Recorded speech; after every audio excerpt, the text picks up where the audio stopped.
Hey, Josh. Hey Sam, how you doing? There's Barry. Actually, trying to figure out, when I can breathe. Lots of stuff going on. I can only imagine. I invited a friend of mine named Julian. I don't know if he's going to log in, but just giving you a heads up. Okay. Yeah, there he is. He is here. And before knowing that, I just want to let you guys know, I've already been on a Zoom session since 7 this morning. I'm starting my day early. So I'm probably going to be here for 1 hour, probably not longer than that today. Not having anything to do with anything other than I'm going to get around to various things because I'm only in town for like 3 days this weekend. Then I'm back on the road on Monday back to California. So just want to maximize the time I'm able to spend at home these days. You're a busy man. Uh, hey Julian, welcome. But yeah, I have to find out what 230 people are doing very, very quickly. This whole org transition happened right in the middle of the annual pay review cycle. So it's like one of the worst possible times for everybody because I'm fresh and yet the old management team is out and yet I have to make sure that the comp cycle gets done properly so nobody gets disgruntled and everybody gets recognized properly or whatever. So I'm doing important decisions for 230 people with minimum knowledge right now. So still trying to come up to speed on that quickly. The rate at which people do things, I would say that 230 people are doing things very, very slowly, not very, very quickly. Well, they want their comp adjustments. That's what I mean by saying very quickly. You can very quickly establish that they're doing things very, very slowly. Okay, enough on that one for me. I guess that's my check-in. Yeah, don't exasperate Sam, Barry. he's trying to hang in So there. if I'm on a hair trigger, you not know why. Ah, Isn't that what we're here for, to exasperate each other? Yeah, I don't each know. other's Maybe, buttons. maybe. All right. So anyway, welcome Stacy, welcome Josh, welcome Barry, welcome Julian. Well, I'll check in real quick. I just got back from a little over 2 weeks in San Diego, and it's just nice to be home and peace and quiet. I didn't realize how much. I thought it was quiet in San Diego, but it's different than being in the mountains. It's just really nice to wake up and it's quiet, no cars, just peace. So that's my check-in today.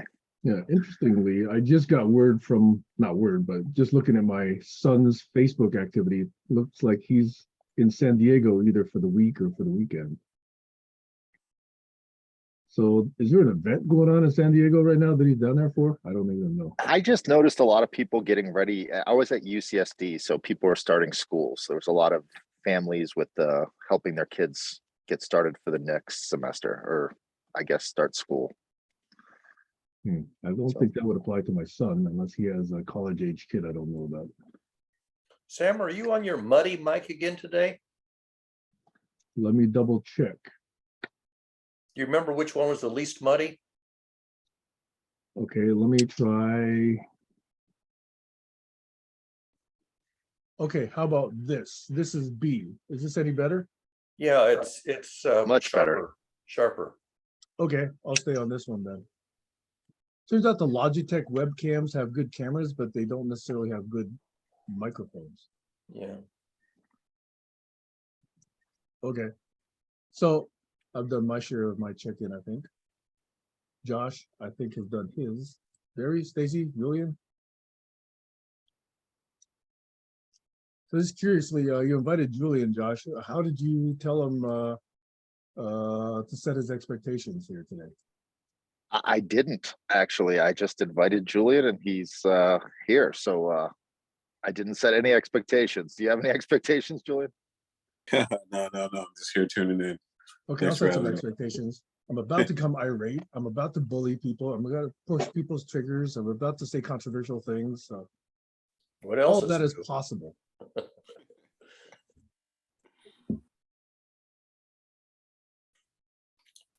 I'll give you a quick background, Julian. We've been talking for 5 years about the global challenges and systems thinking of ways to govern the earth so that it works.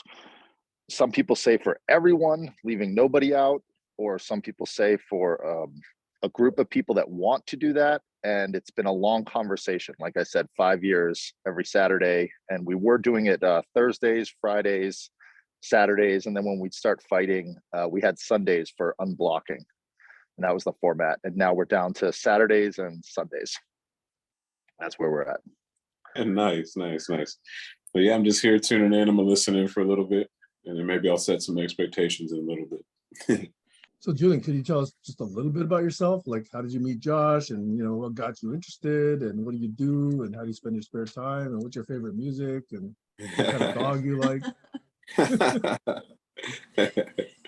Definitely. Yeah, I'm into a lot of hip hop. I share that with Jimmy, Josh as well. And I met Josh through another app called Clubhouse. And we've been hanging out and we talk a bunch of things from like design thinking and art and music and things like that. And I have a huge art background. I attended Art Center College of Design in Pasadena, California. And so we tend to bounce ideas around, create creative stuff, and tend to talk about things that, kind of trouble society or how we can improve things in society and key areas of innovation and where we can, I don't know, make improvements to things and share a lot of different dialogue amongst different things like that. Welcome. So from that background, am I understanding that you're on the left coast as well? I am from the left coast, but I'm currently on the East Coast. Oh, you are? Okay. We're in the East Coast. I'm in New Jersey. I'm in New York. Okay, cool. Nyack. Right on. And Barry's in Boston. Okay. Hello. Okay, cool. So you're in New Jersey, huh? Which exit? I'm in New Brunswick. New Brunswick. Yeah. That's the northern half of the peanut, right? Yeah. How close is that to Rutgers? Because I think that's the only place there that Very close. Walking distance. That's Which the is only the place I've state been. university. Believe it or not, Rutgers is not a private university. It's the State University of New Jersey. Yeah, it's giant. I'm like, wow, it's so big. Cool. Good to know.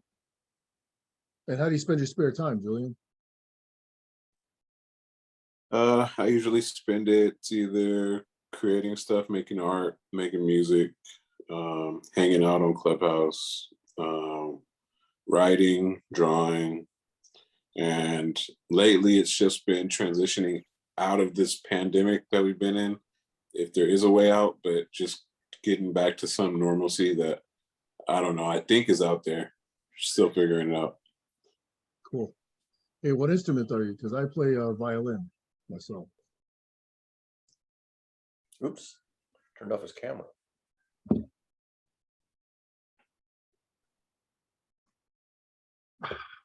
And you're muted, yeah. Did you hear Sam's question? No, what was it? I'm sorry. Oh, I was just curious what instrument you play, because I'm a musician Oh. also, and I play violin. Yeah. I learned how to play the violin in elementary school, but Nice. as I've gotten older, it's just been all electronic stuff. So like MPCs and stuff like that, and it's even gotten more digital with everything going towards iPads and iPhones and stuff like that. So Cool. Nice. Yeah. So good to meet you. Looking Yeah, forward nice to meet to having you trigger me and me triggering you. definitely. Barry, Stacy, you guys want to introduce yourselves for Julian? Yeah. Jimmy Gumdrops or Jimmy Jellybean or whatever his fake last name is, was talking about how we've been talking about governance models for the last 5 years. And I don't often have an opportunity on Thursday mornings to join Jerry Mikulski's Open Global Mind calls, because I normally have a conflict that prevents me from tuning in. But I did last Thursday because I didn't happen to have the conflict. And he called on me early enough that I could do a check-in before I had to jump to another call. And so I gave a very short riff, about a 3-4 minute riff on what the hell is wrong with our governance models, why our governance models are so problematic. And Stacy can probably confirm this account. So I gave the riff and Jerry said, that's a nice riff. And then they spent about the next 15 or 20 minutes critiquing that riff. And it was a little disconcerting, mainly because the census was more people departed from the model I presented than concurred with it. And this is a group of people who were, quite adept at systems thinking. And this was sort of summary of something like 15 or 20 years of systems thinking on my part. And so I was a little bit disappointed because either there's something very wrong with my thinking, or there's something very wrong with my ability to present my thinking, that it just doesn't take root. And so feeling a little discouraged about the likelihood of ever saying anything that anybody finds merit in. So for the record, while you were saying several people departed from your thinking, Stacy wrote down everyone. Everyone, what's the No, rest what of are the you sentence? talking about? No, I didn't. No? No, I wrote a message to everyone putting in Barry's Google site. Oh, sorry. Because it just popped up and I was wondering what that was. No. Barry you put in the Mattermost chat, the work that related to your riff. So I just went to Mattermost and I put it in our chat Curiously. to everyone. Okay, so I apologize to you on that one because when that popped up, it just had your name, everyone, and that's all I saw. Yeah, no. Everyone is you guys. And what I will say, and then I'll let Josh talk, I will say, what I did think is I thought there was one person there that didn't really get what you were saying. So At I least will one. say there was one person, and I wanted to say something, but it was too much. It was too much to jump into. But there may be something in what you say about not being able to present the material a certain way. And I wouldn't even say that it all falls on your side of the communication equation. I think it's a little bit on your side and a little bit the way people are receiving it. Yeah. Go ahead, Josh. Yeah, thank you. I was just watching a podcast on the subject. It was two comedians, and one was a very avant-garde comedian who's trying out jokes that don't work for the whole crowd. But his friend came and laughed because he got the jokes. And he was saying, I needed that in order to help me get to the point where I could communicate and teach the audience my line of thinking in order to get them to the joke. And the other comedian was arguing, well, you just suck as a comedian because no one got it. Only one person got it. So it just reminded me of what you were saying, Barry, is it's maybe they haven't followed your train of thinking. Maybe they don't have the communication that you're trying to present in a way that they can digest it how you meant it. So keep going. In other words, don't stop. At the same time, learning how to communicate what your train of thought is very difficult, whether it be in comedy or in science or in systems thinking. It's hard. Yeah. Something that happens a lot with a lot of people, I find it with myself too, is sometimes a person is pointing out and saying, this is what happens. This is what I observed. This is what happens. And the listener takes it as if you're saying, and this is the way it should be. And automatically they want to push back at you when that's not what you're saying. You're saying, this is what's happening. And we have to look at what is if we want to change what is. Sam? I was curious, was Doug Carmichael on Thursday's session? Do either of you Yes. remember? Yes, he was there. And did Doug speak up? Actually, I can give you the link to the video from that session if you want to review it. It's about an hour and a half. I don't think Doug spoke. Yeah, I don't think Doug spoke up on that occasion. I think he spoke up on a previous occasion a few weeks earlier. And as a result of his speaking up, I put up a an item on Facebook, an example of irony. And the example of irony is putting something down before you've picked it up. I'm just curious, is this Jerry Mikowski of Jerry's Brain, or which? Yes, it's the same Okay. Jerry. Okay. You surprised me, Sam. I heard I was off camera last time and you mentioned that you and Doug Carmichael were good friends. And that really surprised me because Doug has one interesting take that I can't live with, and I've never fully discussed it with him. But he thinks that the education system, that aside from the fact that it's purposeful, and this I don't disagree with, that they try to squash imaginations, that part I agree with. He thinks that there might actually be a need for it because there's not enough room for everybody to be creative. That would lead to chaos. And I have a real issue with that. That's a conversation that I would love to engage in. That's like saying there's not enough room in the sky for all the stars to shine. That just doesn't go with nature. Go ahead. So I think that is an interesting point. I think, on the face of it, creativity, it looks like a virtue. It looks like a goodness. It looks like one of these motherhood and apple pie things. Just like learning, just like learning is often viewed as a universal good thing. But what that does sometimes when it's misinterpreted and misunderstood, especially in like business, is this notion that, hey, if you're not growing, you're dying. If you're not actually improving profits, then you're basically, you're going to die in a few years, which I think is non-systemic thinking. And I think likewise, if we're always insisting on being creative and insisting on learning, in a sense, we're always insisting on change. And there's a point to it, but there's also an anti-point to it that I don't think is often explored. So on this particular point, I think there's a very, very good conversation to be had. Over. We could launch into it right now if you like.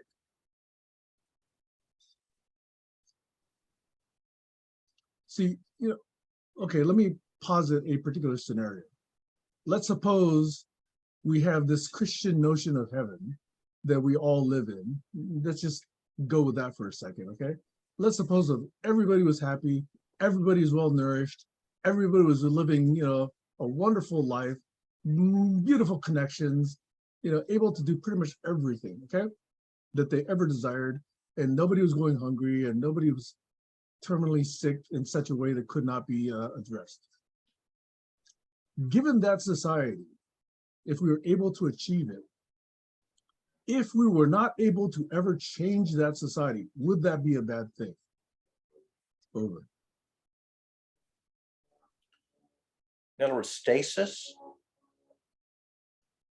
I'm intentionally posing it this way to see if we could actually, get to a point.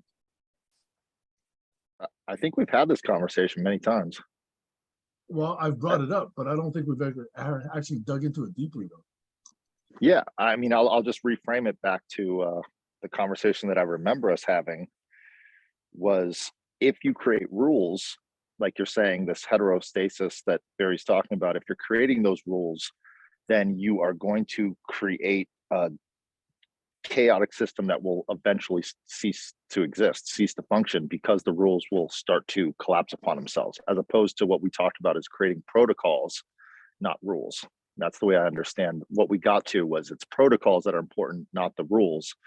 Because if you create that heterostasis and everything is wonderful, everything is this, it will cease to be, because the rules are, it has to be that way. It can't change.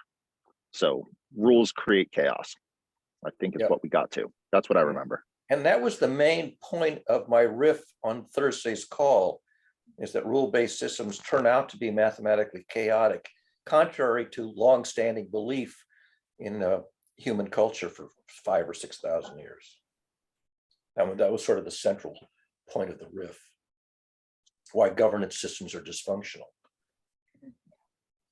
Sam? Barry, could you define the difference between rules and protocols? Yeah, in fact, I don't know if this will be beneficial. No example, just a definition. Could we just have a definition? Okay, well, I think better than a definition is an example that everybody is No, aware a of. definition, because I know you give examples, but I Okay. haven't heard a definition. So a protocol is a handshake or a conversation about an operating point that's mutually agreeable to peers. So what's the highest level of mutual interaction that both sides can operate at? And that's what happens in protocol-based systems is you have a conversation that says, how high up the escalation of sophistication can you go so we can still both participate? It's a handshake. Yeah. To my understanding, especially in technical, like say computer or networking protocols, Right. one could say, arguably, that they are rule-based. In other words, if I get an ACK, I need to respond with this. If I get a NAC, I need to respond with that. If I get this pattern, I can send these particular bits. If I get that pattern, I can send a different set of bits. Arguably, those could be rules as well. So I understand what a protocol is. It's an interaction. It defines what conversation is valid. But for most intents and purposes, at least at a technical communication level, those can still be expressed as rules. That's why I really wanted a definition. If you do that, then you have a dysfunctional protocol. No, we are very, very functional on IP and TCP/IP. But they're not expressed in the constraint of if, then, or else. Yes, they Unless are. unless the then and or else can embrace mathematical functions. Literally, They are I mean, expressed that way, Barry. There's Yeah. what you can put in the first octet. There's what you can put in the next set of octets. There's how long the message can be. Those are rules. but they name mathematical functions as the operand. That's why I wanted a difference in definition. Yeah. Okay. So they And that's why the embrace, they example is embrace the insufficient. language of functions. You can embed a function as the operand of an if, then, or else. But what make the meat of it is not the if, then, or else superstructure. It's the function that you're agreeing to employ, because then you're going to operate at a level of a mathematical function. That's the key. If the if, then, or else is simply, I'm going to do this, where this is something simpler than a mathematical function, just, a fixed value, then, then you've adopted a dysfunctional model because you've eliminated the use of functions as your operating practice. See, I think that's an important definitional distinction Exactly. that I think I've heard for the very first time today. Yeah, it's hard. I mean, it's really hard to explain functions. I mentioned in this riff that when you say the word function to the average person, they think where you get together and have wine and cheese and schmooze with people. That's what a function is for the average person. They don't think that it's a mathematical mapping from an input space to an output space that can be arbitrarily sophisticated. Okay, I want to delve into that more, but I think Josh has his hand up. Yeah, I'm just riffing on the protocol idea. I just had a conversation this last week with a gentleman talking about the protocols of how packets are received and how you can put at the very end of the packet in the internet, you put a little urgency and it rises to the top of the stack. So that's a protocol saying that the last message sent tells you where the message will be received at the top of the stack. So the agreements that we're going to be sending packets or agreements that we're going to be sending information is one thing, but the actual protocol of how they're received and how they're discussed or how they're communicated, like we set a protocol that we will not talk over each other. So we try to use the raise hands, but we can't always do that because we get passionate about speaking, and the protocol is there, but the agreement is to do our best. We're not always going to do it perfectly. And I think that's the difference between agreements. You can agree to do something, but when it goes wrong, you need a protocol to create order. And then out of that order, hopefully continued order, like you're saying, this utopian society. But when it starts to go wrong, you need protocols that help to correct it so that it doesn't lead to chaos and we're all talking over each other. And with that, I'm complete. It's a little bit like a mating dance. I mean, mating dance is probably a good metaphor for a protocol. So you have a mating dance, either it succeeds and you mate, or it fails and you don't mate. But sort of protocol is much like, and if you try to explain a mating dance as a set of rules, it really isn't. It's much more sophisticated. It's like, how would a choreographer map out a dance routine if you only could use if, then, or else statements? I mean, you couldn't write down a choreographic dance with something as simple as if, then, or else statements. A finite number of them. It's too weak a language. I could disagree with that, but I'm going to withhold that for now. Yeah. I mean, By the way, Barry, try I'm it. not disagreeing to be contentious. I'm disagreeing because I'm trying to get to clarity. Yeah, well, just try doing everything with nothing more than a finite number of if, then, or else statements and see how far you get. You can get quite far. You've thrown away most of mathematics. You've thrown away higher order function, yes. Yes, you've thrown away higher order functions, exactly. But a lot has been done with just first order logic. Yeah, you can do some things with first order logic, but the things that you want to do are the higher functioning things, which are much more important to advance. And without the higher order, without the functions, you don't have science. Most of science is written in the language of advanced mathematics, not in the language of if, then, or else statements. Okay, so I'm going to possibly add an interpretation to what you just said and see if that helps. Okay, Barry? Sure. In other words, my example was about computer and networking systems and them being describable in terms of if then else, which I believe is possible. Okay, I believe you are saying that human systems, if we describe them and impose rules on them as purely if then else, will lead to chaos. Yes. I'm not arguing with that. Okay. Yeah. What I'm saying is potentially this disjunction is, or this misconnect is that humans are fairly complex creatures. Yep. They will have reactions to these if then else's. Yep. That are not yet described in either rules or in protocols. So they're likely to misinterpret these if then else's. They're likely to be triggered. They're likely to exhibit behaviors that are not captured that way. I believe that the universe of discourse and the behavior described is not describable in these if then else rules. That's what I'm hearing you say. Okay. And that's why I'm saying potentially what you're saying then is for human systems, it's not sufficient to describe them in if then else. But I'm not yet clear that just being if then else automatically leads to chaos in every application. That I don't see. Yeah, it does. And where you get chaos is where you're very close to the boundary between the if and the switching line. When you get very close to the switching point of a switching function, a very small perturbation around the switching point generates a very dramatic change in the outcome. That's the problem with step functions.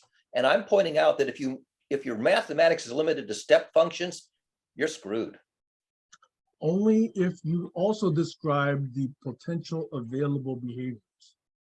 See, if the degree of if the spectrum of available behaviors are relatively simple, like, input output signals on chips and signals across, communication lines, then I don't believe that chaos is inevitable.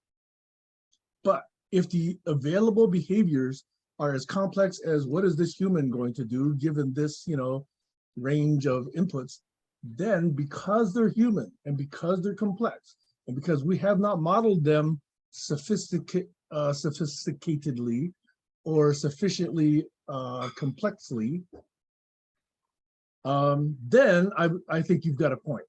But I think that's a key distinction to make, okay? The rule-based systems, when applied to human systems, may not be best, but I don't think they lead to chaos automatically in all cases. Over. Yeah, well, that's where Mitchell Feigenbaum comes in. He points out at what point chaos, bifurcation and chaos arises. And he gets it with nothing more than a simple parabola function. If you take the solar system with at least 3 gravitating bodies interacting. Yeah, 3-body problem is understood. Yes. Right, and then if you take The inverse square law of gravity and F equals ma is the only two governing rules, governing laws. You No, get they are functions also, Barry. They're the not whole just point. rules. That's the whole point. The inverse square law of gravity is a mathematical formula, which happens to be nonlinear. And that's the key. Any nonlinearity is enough to make a chaotic regime possible if you have enough gain in the feedback. Okay, so in this definition, chaos means unpredictability. Is that what you're saying? No, unpredictability in the sense that the tiniest perturbation in the initial conditions suffices to lead to an unpredictability in the long term.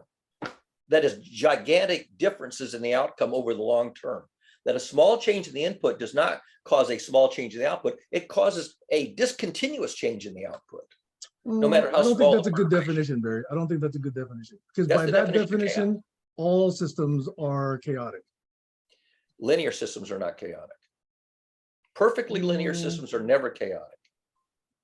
You need at least some nonlinearity. And the more nonlinearity, the more likely you are to enter the chaotic regime. Ask your Okay. father, he's the mathematician, he should be able to tell you that. No, I understand, but I don't think you've made your point yet. Well, I don't know how else to make it except using mathematics. And if I'm talking to people who don't grok mathematics, if they're going to brain fog, then I don't know, except by giving an example. And I can give I'm example after looking for example. a definition, Barry. That's the point. How do you define mathematics to people who don't grok the language of mathematics? Look, I want a definition. Forget who groks it and who doesn't. Just give me a definition which is clear to you, and then I'll try and make it clear to me. And then I'll ask you questions if I don't understand it. But without There a is. definition, we're arguing without a basis.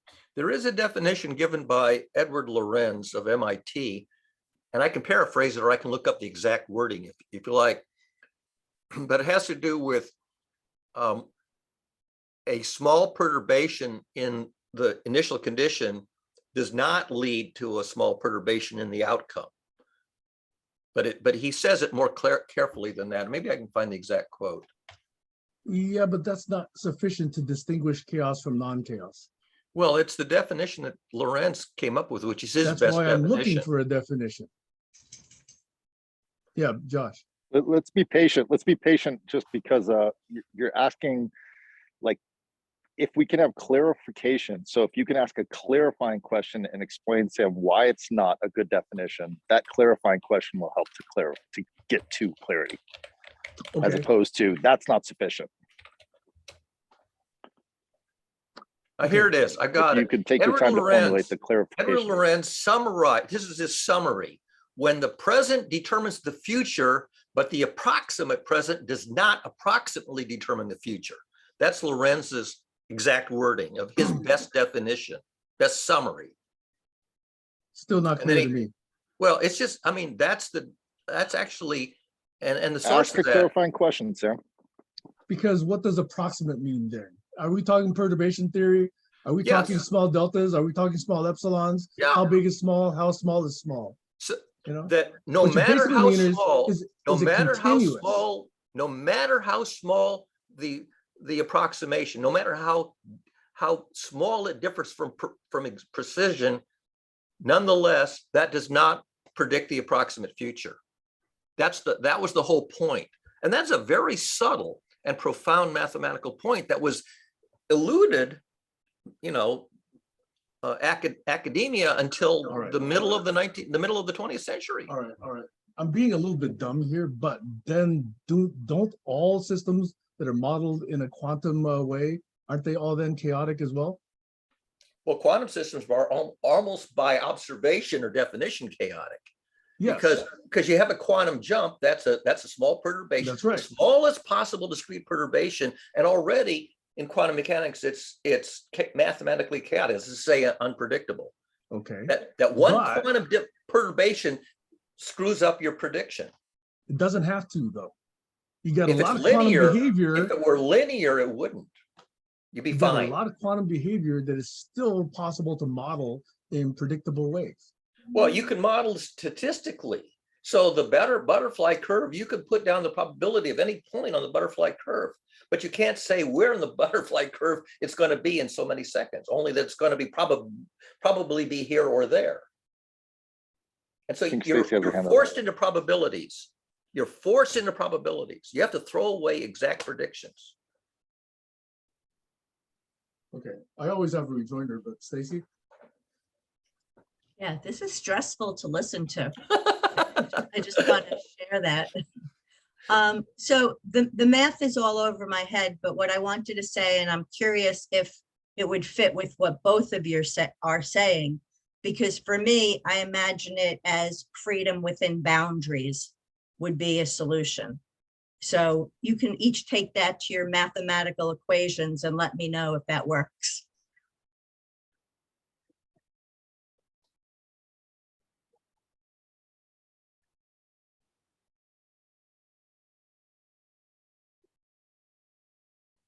Sorry. Almost any protocol could be described in those terms. In other words, any protocol allows not just a single response to a message or stimulus, but a whole range, possibly an infinitude of behaviors. So Okay. within that does exist some freedom, in my opinion. Okay, so let's go to the school, because you don't have that in a classroom. So what I'm saying is, let's not look at yes or no answers. You know, in certain situations, there should be a certain degree of freedom, and that degree should not be the same in all situations. And we keep talking about situations as if there's always one way to do things, and that's the whole rules-based thing, which, I mean, it's clearly not a good idea. Barry? Imagine you're sitting down playing a game of chess or checkers or any board game, and there's a state of the board, it's your turn. According to the rules of the game, whether it's checkers or chess or whatever, you have a finite number of legal moves that you can choose from. Some are going to be good moves, and some are going to be stupid moves, but you have a finite number. It might be a few dozen or a few hundred legal moves available to you. You have to choose one of those moves. That's a discrete choice. And the difference between moving this piece there and moving that piece there is the difference between winning and losing the game eventually. That's the place where you can make a mistake or not make a mistake. And almost every children's board game, which is a perfect strategy game, no rolling the dice, has that feature that you have a finite number of legal moves. And because you have a finite number of legal moves, a single departure from this move to that move can dramatically change the outcome downstream, unpredictably. That's that chaos, an example. Is that Sorry? chaos? That's an Is that example of chaos. Yeah, that's But that's the most direct experience of chaos that children have when they're, say, 7 or 8 years old.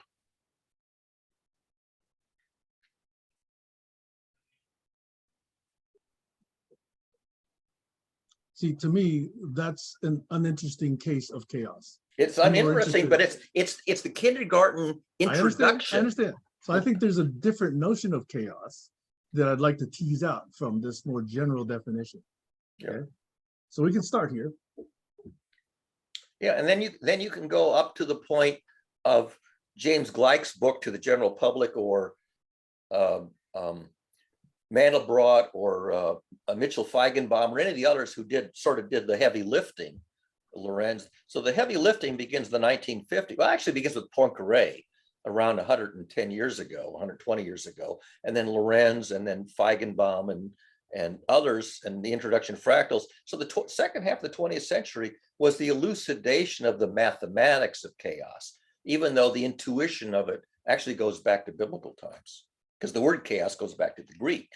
So the word was in the language, they just didn't have the mathematical insight or the mathematical precision to nail it down until the 20th century. I mean, even Laplace played around with it and didn't quite get all the way to what Poincaré got.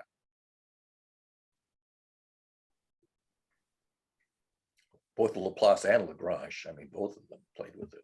Okay, so can I add another flavor to this discussion? I think the degree of chaos that I'm looking for to characterize, okay, has to do with how well we can characterize an outcome. So in other words, the reason that board game to me is uninteresting is because there's almost a guaranteed way you can describe the state of the end game of a board game, and you'll always be right. Okay, there'll be some finite number of white pieces, some finite number of black pieces. You know, there will be a checkmate situation on a king, or there will be no further, you know, white or red checker, whatever. You can always characterize the state of the end of one of these simple rule-based games. Win, lose, So or to draw. me, that's not chaos. That's very predictable. Can The I, chaos that I'm more interested in is where you are unable to characterize the end game. And I think that is a more interesting notion of chaos that I'd like to get to. Not saying this one is bad. I'm just saying it's a stepping stone towards another notion of chaos. Do the solar system then, and whether a meteor is going to hit the Earth or not, and annihilate the dinosaurs or not.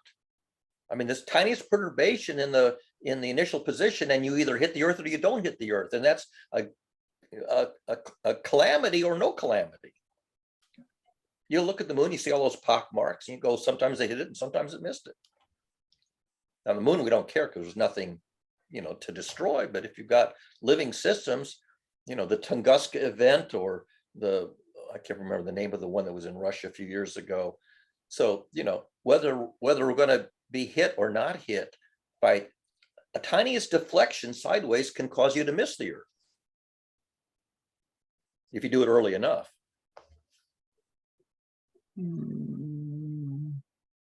Okay. It's a little bit richer. So Stacy, you had a hand up? no, I just keep thinking, what's the goal? Like with games, you want the game to end. So this whole idea of rules leading to chaos, you want that. You want the game to end. That's the point. So again, I just look at things. I just wish we would shift the way we would look at things. And go ahead, Barry. When do you stop playing tic-tac-toe? When you realize the game is deterministic and there's no uncertainty anymore. Tic-tac-toe, after you've played so many games and you're at a certain level of maturity, sophistication, you realize this game is totally deterministic. So it's stupid. There's no point. No point. Chess and checkers and some of these other games, there's enough uncertainty that the point of developing a strategy matters. You can still tinker your strategy. So the point is that there's something to learn. There's something to master. There's nothing to master. It's like, you know, it's a totally predictable outcome, and why bother to go through the motions? But again, I'm thinking in terms of collaboration, which is why I think we all started here however many years ago. And I'm thinking about what I remember designing my kitchen with my ex, and we had two totally different styles of thinking. And we had, what I set up was freedom within boundaries. So it was, okay, what kind of material do you want? And then he would say the material, and then, well, I get to pick the shade of that material. There has to be, whether it's education, whatever it is, there has to be some room for an individual to express their own creativity, because our society is only going to be as healthy as our individuals are, and individuals need to be able to create.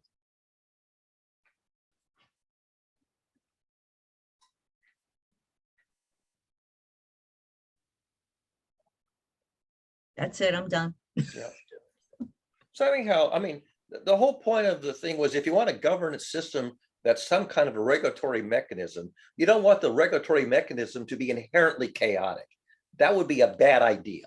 To have a regulatory mechanism that's totally unpredictable, what's the point of a regulatory mechanism, a governance model that's mathematically chaotic, demonstrably mathematically shown to be chaotic? You wouldn't want to adopt that. And yet humans did 6,000 years ago, and they still haven't realized that they made a math error 6,000 years ago. Well, I know what I wanted to share. I was speaking to somebody that was working with, I think it was the government of Belgium, and he was talking about the difference in the justice system, that like our justice system is based on precedent and that theirs is based on reasoning. And I was like, wow, that makes a lot of sense. I mean, look at Judge Eileen Cannon. adjudicating whether there should be a special master that's going to look at these 100 classified documents. You go, where the hell is the judicial reasoning there? It's nonsense. The reasoning is idiotic, according to the experts on judicial reasoning. And that was an outcome that nobody who believes in the rule of law would ever have predicted, that a carefully appointed judge would make such an asinine judgment that isn't even based on the evidence. Actually, Trump did. He was smart. He predicted this. Well, or he controlled her. I don't know. I mean, That's you right. have to say, That's why he predicted this. well, maybe it'd be more of a prediction. He basically said, I can put a puppet on the bench. Now, we don't know if she's a puppet or whether he just picked somebody whose judgment is, skewed. It was like King John, the one with the Magna Carta, that every decision by the judges in King John's court was in his favor, and none of them were in the favor of the opponent. And you see this pattern. Once you see a pattern that is biased, systematically biased, you go, this can't be right. This is corrupt. You can infer corruption from the fact that the judgments are always swayed to the one side in favor of the guy who appointed the judge. Now you say, I can't believe in a system where judging is always swayed to one side. We're back in King John territory. And King John is considered the stupidest king in the English monarchy. People will lose faith in the system. And they should lose faith in it, because the system is revealing itself to be erratic.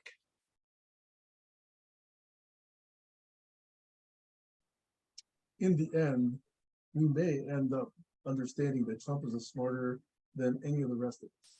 Well, But if he he knew destroys put the country, if he judges destroys the into republic, is that a smart thing to do? These roles so that he had people who would rule in his favor. Yeah. If you So, say the goal is he to, knew how the game was played. if you want to game the system so that you destroy the system, he's an example of how to game the system so as to destroy the system. So remember, Ben Franklin says, ma'am, a republic if you can keep it. And Trump is just demonstrating why Ben Franklin was worried about keeping the republic from, being corrupted. And for the record, you don't have to be that smart. Lots of people know that, lots of people do things to gain favor and then try to get that favor back. It doesn't mean he's that smart. He's just that corrupt. That's He's all. just that corrupt, yes. And you say, yes, it is possible for half the voting public to vote for the most corrupt president ever elected. I mean, they also put Nixon into office and they put Bush into office. I mean, we put incompetent people into office all the time, and Blagojevich in Illinois. I mean, yes, they do elect corrupt politicians. That's not a secret. It's openly observable history. And the question is, how corrupt can a person be and still get elected? Well, look at Trump. That's how corrupt you can be and still get elected. And then try to overthrow an election where he got a little bit less than a majority, and he pulled out every stop to try to overthrow a fair election. That's how corrupt. And then you look at Putin and these other dictators throughout the 20th century and 21st century, and you go, yeah, it's a recurring pattern.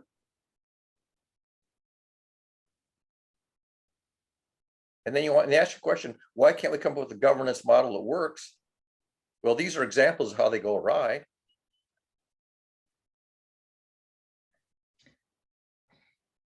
And they're mathematically fragile.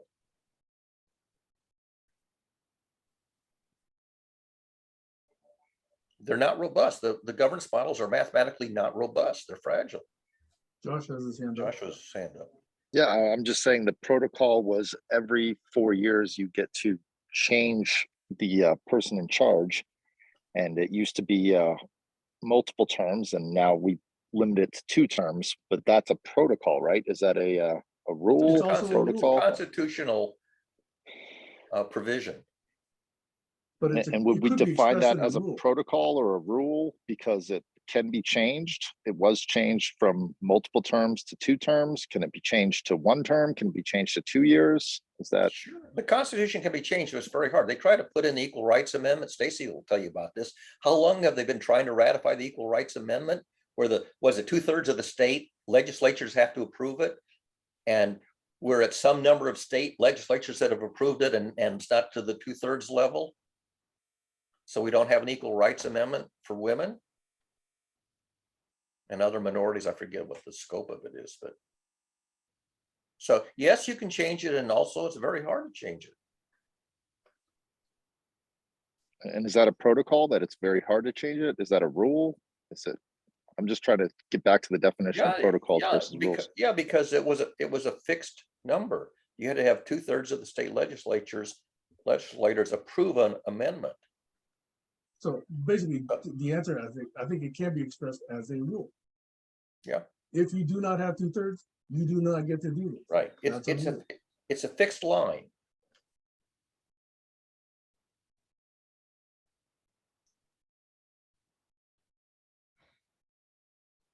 So as you get closer and closer to hitting that line, the pushback is going to get harder and harder to push it away from the line. It's like football, you know, when they get close to the goal line, you push back harder and harder to keep them from crossing the goal line, because that's the dramatic change in the outcome. 6 points all of a sudden versus not 6 points all of a sudden. So when you get close to the dividing line, you push, you know, the amount of resistance increases dramatically. And that's. It just seems like we're making rules around the wrong things. It's not so much the rules or the protocols, and I don't know the difference of which word you want to use, but like, for me, I'm like, why do we allow advertising in politics? I mean, other than the fact that billions of dollars are spent on it. I mean, we got rid of advertising alcohol. I mean, cigarettes, you stop being able to advertise for cigarettes. So why not take away advertising for politicians on television, where they have to go from town to town or have town halls, or our media changes and we get to ask questions. You know, I watch Al Jazeera English a lot, and they're doing some really wonderful things where they'll have people on and then they'll have questions from YouTubers, and they get to ask questions and they get to hear from the experts. And I love that, because I think the questions are the best from the audience. And, you know, I was talking the other day, I was annoyed. It was 3 female professors. They were talking about the black hole, and it was a male interviewer. And clearly the women were like way over his head. But what annoyed me is when he was reading one of the questions from the audience, he kind of mocked the question, which he shouldn't have, because there was a good answer. It was an interesting question. But it's that, had it not been for the way the panel was set up, that question would have never even made it to daylight. And that's a problem with power dynamics. Yeah. I think being able to view it, though, for a viewer to be able to watch the whole conversation play out is really important. And to be able to call in is really important. And I don't see why we don't have more of that on television, not just on the internet. I mean, that's what I've been, when I first came here, that's where I thought you guys were going. That's what drew my interest here, is I thought we were looking towards media. And I would like to see more of that kind of interaction. But they have a really, and just in general, I came on wanting to say that they have a really nice approach to storytelling. I turn that on and I see things all over the world that I didn't even know was happening. And it lands really differently, you know, whether it's about the environment or people of another culture. I would love to see more of that in our media here.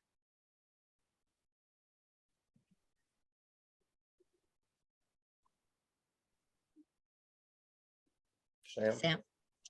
So because I want to understand whether a rule or a protocol is well defined, I want to use the following example. Suppose we had a system, a social system, where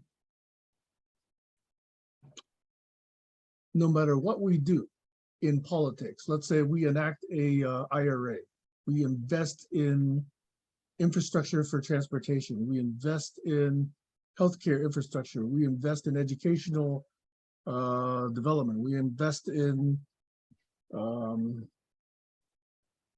training the retired people to, you know, interact with kids or whatever it is. Okay, If we had a system which could take almost any social action or any group action and eventually down to almost any individual action, and we could see the outcome of it, we could model it.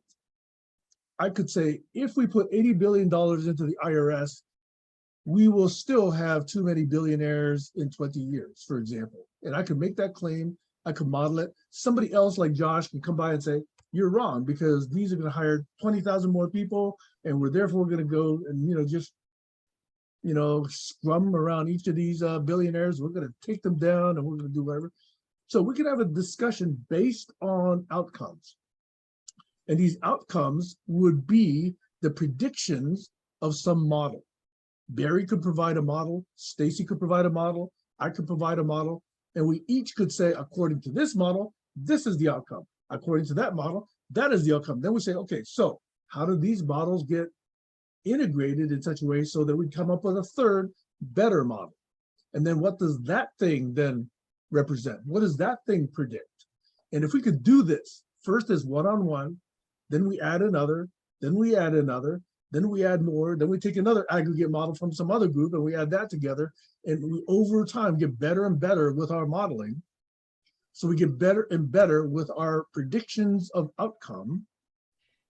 And then we say, okay, now, if everybody in the voting populace has this infrastructure to avail themselves to almost any action, whether it's education or health or any of those numbers of things that we predict, food, etc.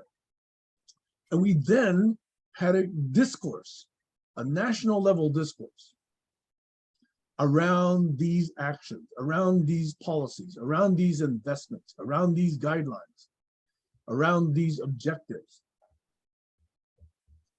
In my mind, that is how we get above and beyond these fixed, static, simple-minded rules. We actually have model-based outcomes. We have predictions that are evaluated based on values, i.e. metrics, and we get to optimize, and we do so transparently. So that if I'm optimizing for education, but yet I'm not looking at people over 50, that's a gap perhaps in my thinking, and somebody else could come by and say, that's a gap, and we need to unify our models together because I'm looking at seniors and you're only looking at people between 5 and 50, et cetera, et cetera. So the way we have improved models is how we collaborate and how we make decisions as a society better than we do today. That requires a lot of change, however. But that is the system I would love to see. And my question to you, Barry, and to others is that a protocol? Is that a rule? Is that something else? But that's the system I'd like to see us develop, and that's what I'm working towards. Over. So that was the point that I made in my riff on Thursday's call, that you go from rules to protocols to functions to models to systems. And you and I agree that ascending that ladder to good system models and solving good system models to derive best practices, that's the whole enterprise of systems thinking. And Stacy may remember that in the response to that riff, one of the respondents says, it is not possible to model human behavior. Not that you can't get good models, that you can't get any model at all. There's no such thing as a model. Who said that? This is publicly Do you remember right? Stacy, who said that? I mean, I gave you the link to the video, and if you watch it in the 15 minutes after my riff, you'll see whoever said that. I don't remember which person it was, but one of the people said it is not possible to model human behavior, period.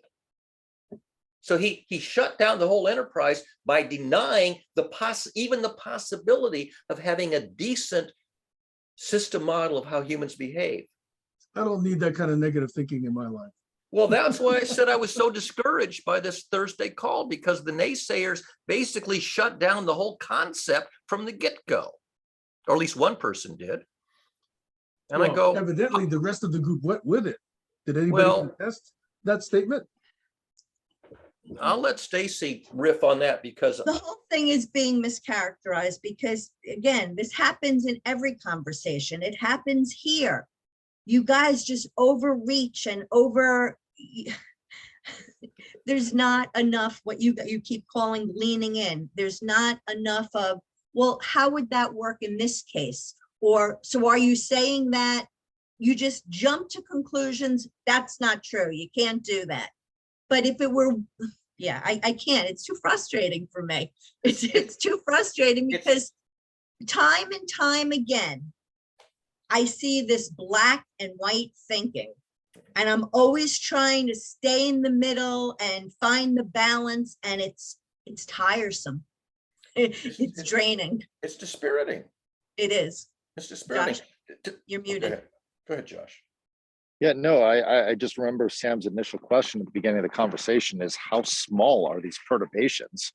And so you start getting into the minutia of that's too small to matter, or that actually does matter. And so when we're doing these models, we try to, as human beings, shut down the things that don't matter because they're too small for our human brains to understand. But when we get into systems thinking, that smallest minutia of a perturbation will change the outcome at some point in time. And that's the trim tab that Bucky Fuller talked about. These very, very tiny perturbations can move a large ship. And then it gets down to an opinion of, is it so small that it won't matter until I'm dead? So I don't care because that's the next generation's problem. I mean, it comes down to opinionated model building as opposed to, like you're saying, Sam, discuss the outcome, find out how it did, match it against the values, check the metrics, and then make a third system and a fifth system and an eighth system and go on, so on and so forth. If you're not willing to acknowledge that perturbation, then you can't change it and make it better because that's as good as we can get it now, which comes down to left and right, conservative versus liberal. This is, you know, conservatively, this is the best we can get it now. So let's just hold on to that. Whereas a liberal person says, hey, we can change and evolve, and it's not liberal enough. We need more perturbations. So it comes down to opinions of what someone is comfortable living in a metric that works for that system. Well, that's my 2 cents on the subject. I think you have to actually start doing it in order to look and see, you know, what has to change. You know, when I went to school for psychology, and it was, you know, a heavily research oriented institution. And if I was designing an experiment, I had to like design the experiment first and then look to see, well, what wasn't I controlling for? Well, how do I control for that? But you have to start somewhere, because I think if we're just going to throw out these, you know, I don't think as humans we're capable of putting aside our emotions enough to really logically look at things. Even if we try hard, it's too hard. It's too hard to always be watching your own behavior. But when you actually start doing it and you see, oh, that piece, we need to fix that over here, it makes it easier. And then you're all working together. And instead of, no, that won't work, it's, well, could we do this? Would that still maintain the integrity of this? I think we have to change the way we work together.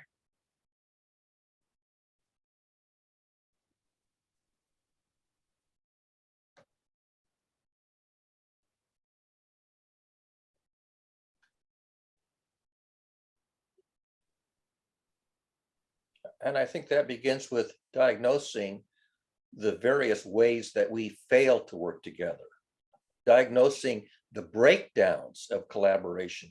You can't get to collaboration until you diagnose all the varieties of breakdown that diminish or eliminate collaboration. And the biggest breakdown I see is somebody shutting down somebody right away. Putting something down before they picked it up. Yes. And I see that. Here's somebody, you know, you come up with a proposal, an idea, and they shut it down before they've even understood it. That's irony. Putting it down before you picked it up. Hence, I apologize. collaborative. I've actually got to go. My daughter's been having a fever, so I just want to check in on her and make sure she's okay. Right. Come back if you can. Okay, I will. Thank you so much. Hence collaborology. Yeah. By the way, just before I was getting ready, I was sort of sifting through my notes. I'm going to paste in a note that I wrote probably a year ago in these Saturday, Sunday sessions. I'll just paste it in. This was just a set of observations. Here, I'm going to paste it. While you're doing that, could I ask Stacy a question? You say you see a lot of this behavior here. I would like, if you're not already doing it, for you to identify that. So these are opportunities for us to become better at self-awareness. So for example, if it's happened today, cite that. If it happened last week, cite that. I at least want to see, how you identify these occurrences. So Stacy, look at what I pasted. Do you pick out any as having happened today? Oh, today? Yeah.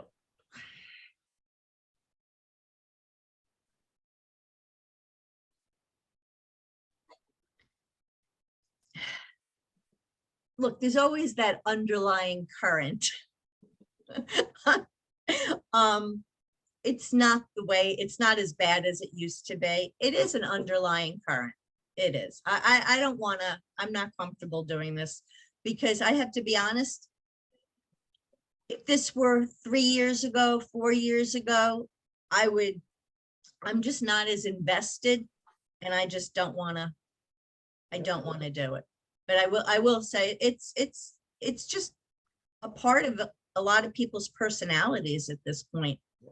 So just wait and let it burn itself out. Instead of fighting against the fire, just let the fire burn itself out. And it might take 5 years and the fire will burn itself out and there'll be one person left standing and nobody talking against them.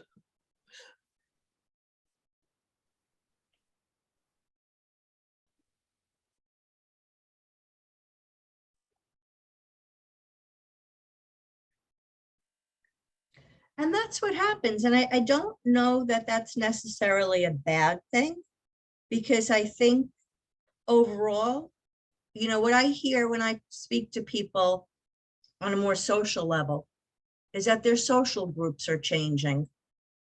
How they spend their time is changing. The inner work they're doing is changing. And I do feel like people are finding the groups they're supposed to be in. I mean, I come here partially out of habit and because I like you guys. I don't come here thinking that I'm going to collaborate. That's gone. But I like coming here and I have an hour. I'm still waking up. And that's important. And, there may come a time where something comes up. You never know. So to me, it's about making connections and reaching out to people and hearing different stories. And maybe you won't collaborate with me, but maybe I know somebody that I'll connect you to and you'll wind up collaborating with them. So part of like falling apart or moving away, I don't know that that's really a bad thing because I think it's part of a reorganization.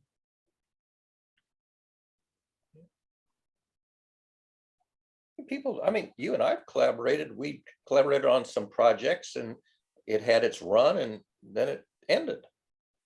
And we wrote song parodies and whatever, things that we did. That was some kind of a collaboration and, it had its day in the sun and then it.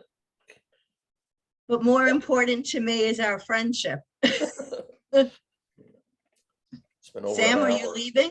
Are you, oh, Sam, that's right. Sam is exhausted. I did say that I wanted to keep my Zoom time to 2 hours today, and I already started at 7.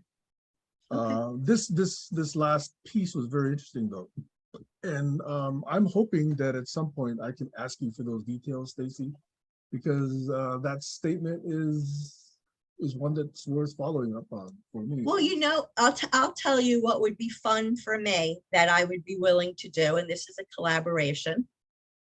Randomly pick a call from the past and let's sit and watch it and let's draw up, let's have a category for each one of those things and we could all sit and mark it down. We could mark down the timestamp for each one of those things. I think that would be fun. That, by the way, was one of the foundational practices that I started Sundays to do. By the way, But that was one of the things that I tried to get us to do 3 or 4 years ago. And I would and I come wanted up, to do that 5 years ago. yes, but even when I met with you repeatedly on an individual basis and came up with all these activities that we could do, and you'd say, that's a great idea, and maybe we do it one time, we never followed up. And this It was requires your, follow-up. It requires follow-up. but you being the leader of this group, it required you to go back when the group was there and move it forward. I was giving Which you I this, did try to do, but it also requires other people to actually get on board. but we never tried it. Like the thing about going back through the transcripts. Look, We did. look, You look, and I all of did it. these things, you don't just say them one time and then all of a sudden it just happens. Habits are hard to establish. It requires more than one person pushing it. So I We think were these, 2 people. And if Stacy, you would have brought it forward, Stacy, please understand how groups work. Okay? excuse me? Yes, This is, no, please understand how Sam's group works. And I do understand, okay, which is fine. why I no longer expect collaboration. And if you wanted some, we could actually put more effort into it, but it's not up to me to take your idea and make it real. Okay, it's up to us together No, to no, no. do it. This was, I'm talking about your idea where we were going through the text. I don't know, we'd have to find the call. I'm talking about something that you wanted to do, Yes. that I came and gave you support with, that you liked. And I said, let's do it on the call, but we never did. Barry? All right, so now was observing for those 2.5 or 3 years, all the obstacles that surfaced that disrupted the opportunity for collaboration. I began to make a list of the difficulties, the obstacles. There they were: hidden agendas, hobby horses, rackets, mischaracterizations, gaslighting, interruptions, combative language, which I called adversation, talking against, tergiversation, lengthy monologues, all of which were anathema to constructive conversation. So I was observing and annotating the difficulties, the obstacles that were preventing the group from reaching the goal that Sam had in mind. Now that's half of the problem, is defining the problem. Well, those were the problems that I observed persisted, a pattern, and you could begin to predict, yeah, we're going to see another instance of hidden agendas. We're going to see another instance of tergiversation. We're going to see recurring instances of these things, all of which militate against making net progress. Go ahead, Sam. Hence, my interest in behaviors and agreements. And each of those encountered obstacles as well. Right. Exactly. Okay, so there were attempts to try and get this done. Yeah. You may not have seen that as an attempt to get this done, but those were attempts to get this done. Right. Which What- is why I had to essentially abandon Saturdays and create something new on Sundays Right. with a bit more agreements on structure and agreements. Yeah. It's very simple. So have you made progress on Sundays? Slight. And I do think there's slight, but yes, I do believe the answer is yes. Good. I mean, Sam and I agree on the power of systems thinking and model-based reasoning, and the utility of constructing models, even if they're crude. You know, having a crude map is better than having no map. Having an incorrect map is worse than having no map. But I believe that even though it is commonplace to construct an incorrect map, it is possible to correct at least a crude map that's better than no map. Whereas I have people who set up, you can't construct a map at all. It's not possible to construct a map of how humans behave. Well, there's a map of how humans behave. With some probability, you're going to see hidden agendas surface, hobby horses, you're going to see these things emerge at some probability, even though I can't say who's going to pipe up with one of these obstacles. I can predict that they're going to occur at some probability. Now we want to diminish the likelihood over time. We want to tamp them down over time, but I can predict they're going to continue to pop up. And there they popped up in Jerry's call last Thursday, talking against. The previous time tergiversation, when Jerry was doing a check-in call, and some guy who was there for the first time after a long time spoke interminably. And finally, when it came time for my check-in, the hour was up and I had to jump off the call. And I said, I'm sorry, I've only got 3 minutes left. I got to jump. And Jerry, so this time, Jerry called on me early because he knew that I wasn't going to be able to sit through an hour of monologues that said nothing. But I had to let it happen because I wasn't going to interrupt this guy, even though he was saying nothing for 30 Well, minutes. this is very common. This is common in a lot of spaces. It's less common, and Sam's gonna cringe when I say this, but it's less common in spaces where there are more women. It's just a fact. Probably it's less so. common in those spaces. Probably so. And my check-in, I think, lasted maybe 5 minutes on Thursday. It was very brief, and yet it generated about 20 minutes of discussion. And some of the discussion actually continued after the hour where I had to jump off. I went back just the other day, maybe it was yesterday, or I think, to watch the rest of the video that I had missed.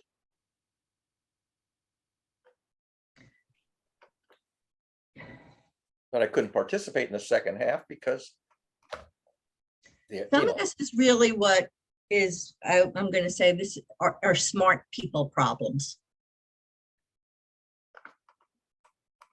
Yeah. And some of them are dumb people problems. Yeah, I mean, you observe these patterns and you say, I can predict that people will behave erratically. I can't predict who's going to behave erratically in every case, but I can predict some likelihood of some of these kinds of disruptions. Well, And I'll you can tell see you, it. You can see it in national politics. Well, look at the daily headlines in national politics. You see these things happening right in the top headline. yes. And so, at least for me, my personal strategy, I can predict people who will be moderate in their thought. I can predict those people that will, at least to a greater degree, entertain an idea before shooting it down. Yeah. And so my strategy is to try and surround myself with more of those people and less of the other people. Yeah. And here we are, 3 of us or 4 of us today, or 4.5 of us today. So you end up with a very small group of like-minded people who still argue, even though we're very like-minded, we still argue over minutiae, like what's the precise definition of this versus that, like, well, they're kind of fuzzy. But it's easier to start with the 3. It's easier to start with the 3, because then, on the place that like 2 of us disagree on, the 3rd one can help the other 2 to see both sides of it. And for me, that's the biggest part of most of our challenges, is not being able to find the balance, or where you have to give a little bit, where you have to push a little bit. And here's where I recognize my own weakness. I can write something up, and the write up in text is very precise and very concise, and complete sentences and all that stuff. And I know that if I present it orally, it's going to do much more poorly if I do an oral presentation than if I say, just read this paragraph. And so what I need are people who are very good at presentation, who have very good stage presence, who can speak extemporaneously and it's coherent. And I know that I write a lot more coherently than I speak. I know that. I know that I'm much less persuasive orally than I am in writing. But I can't, and I could sort of grab the mic and speak for a long time, or speak concisely for a brief amount of time, but I know that I'm still going to run into the obstacles. Whereas if I can get anybody to read it, which takes 5 minutes, I'm probably going to reach more people. But I can't cause people to read any more than I can cause people to actually listen when I speak. And I confess that I'm a terrible listener. I know I'm a terrible listener. I suspect other people are not so good at listening either, but so what? You try. You try, and I know that oral communication is ephemeral. That if you ask somebody, 20 minutes later, do you remember what I said? Most people will not be able to recite it. Unless it's recorded. Unless it's recorded. And then you got to go back and look at the transcript of the recording or listen to it again and study it. Most stuff goes past faster than I can process it. I can't process spoken language in real time. I just don't have that faculty. It goes by too fast. Sam? Which again triggers me when I was going to school. Because the way the schools operate, it's like, okay, who's got an answer? It's always whoever's got their hand up quickest, not the people who think slowly and look at implications, second order, third order, fourth order. That's not rewarded when it's, okay, Jim, what's your answer? Yeah. Right? Oh, well, the Article 7 says X, Y, Z. Good answer.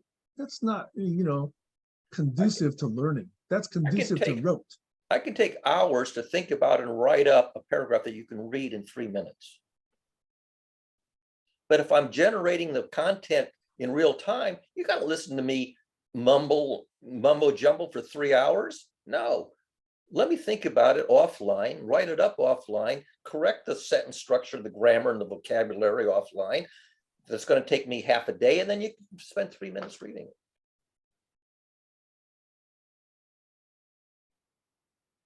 That's efficient.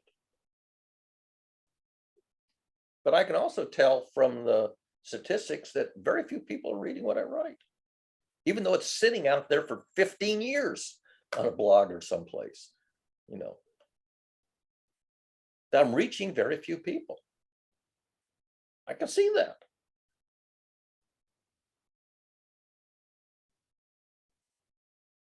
That's 15 more than would exist before the internet. Yeah.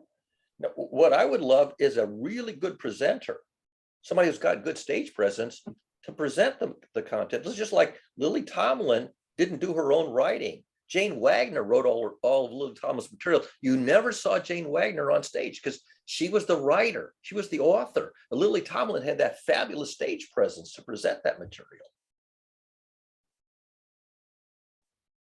I'd love to have somebody who could absorb the stuff and then get up and present it in a way that I can't possibly. If I tried to do a TED Talk, it'd be a disaster. I don't have that stage presence. I know that. What I'd like to see is maybe 5 or 6 really smart people that have some of the background that you're, whether it's the math background or the psychology background or the philosophy background, whatever, discussing it, like reading it first and then coming back and discussing what they both agree and disagree upon. Yeah. And discussing it after they've read it and absorbed it and not simply putting it down before they picked it up. That's really discouraging. It is discouraging, especially when it's, I understand, people keep saying I'm inundated with material to read, but you're not talking about asking them to read a 350-page book, which they will read. They will read that 350-page book. But your paragraph that you can read in 5 minutes or less. I understand that frustration. Anyway, I have to go as well. It's been lovely. Bye-bye. All right. Anything else you want to talk about before you? We'll do it tomorrow, Barry. I do like the way these conversations are happening, despite the frustration some people are expressing. But I think particularly today, I think we were responsive to each other. We're pursuing a certain set of topics, and I think there's still some misunderstandings, but it's better than most. I just, I'm running out of time. I'm 77 years old. My cognitive faculties are declining. I can tell that my cognitive faculties are declining. My writing and thinking is mostly behind me. 30 years of thinking and writing is behind me. I don't have, that much time left. And Very, if anything that I've done is of any value, I would like to see it. you got picked up. today. Every Got time you today. wake up in the morning, you got today.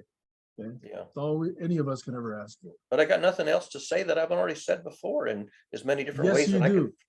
Yes, you do. How else can I write it up? Aha. That's a good question you should ask. I don't know. ask I've written it yourself. up a dozen ways. But it's a good question to ask yourself. Yeah. I asked Stacy to write up, pick a section of my work on emotions and learning. She picked the one on drama theory, and she wrote up her critique of it or her interpretation of it in a Medium post. And she mentioned later that her very first Medium writing, which is on her own material, nobody read, she said. Well, if they didn't read her own stuff, why were they going to read her reinterpretation of the stuff that she picked out of my work?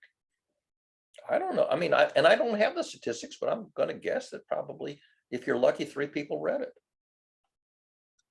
Besides her and me.